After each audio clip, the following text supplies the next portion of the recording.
Hello বন্ধুরা, তোমাদের সবাইকে শর্মির লাইফস্টাইল চ্যানেলে ওয়েলকাম জানাচ্ছি। আর তোমরা সবাই কেমন আছো? আশা করি ভালো আছো, আমরাও ভালো আছি। আর আজকে ব্লগটা শুরু করছি। এখন হচ্ছে দুপুর 12:12, ঠিক আছে? তো আজকে রান্না করতে একটু দেরি হয়ে গেছে।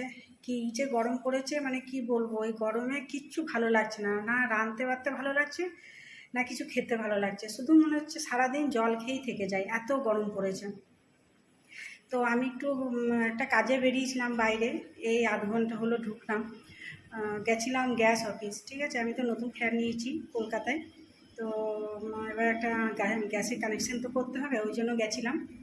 তো আজকে কথা হলো, তো 6-7 দিন সময় লাগবে বলো গ্যাসটা আমার নামে হবে। তো ঠিক আছে, 6-7 দিন পরই গ্যাসটা হবে, ওইটার জন্যই গেছিলাম গ্যাস অফিস। এলাম এই আধ ঘন্টা হলো, এসে এবার রান্না বান্না করবো। এখন কিচ্ছু রান্না বান্না করা হয়নি, তো সবজি কাটতে বসে গেছি। তো চলো তোমাদেরকে সাথে নিয়ে ব্লগটা আজকে শুরু করছি, তোমরা সাথে। আমি সবজি নিয়ে বসে গেছি। তো আজকে রান্না হবে ফুলকপি দিয়ে, গাজর দিয়ে, আলু দিয়ে, টমেটো দিয়ে ঝোল করব। আর উচ্ছে দিয়ে পেঁয়াজ আলু একসাথে ভাজাও করব, ঠিক আছে? আর ভাত, এই হবে আজকে দুপুরের মেনু।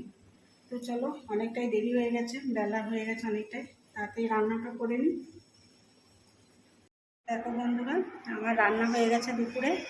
তো সবাই খাবার বেড়ে নিয়েছি। পেঁয়াজ পেঁয়াজ উচ্ছে আলু ভাজা, আর ফুলকপি দিয়ে আলু দিয়ে গাজর দিয়ে ঝোল আর ভাত, এই হচ্ছে আজকে আমাদের দুপুরের মেনু, ঠিক আছে? আজকের মতো ভিডিওটা এখানেই শেষ করলাম। আজকের মতো টাটা।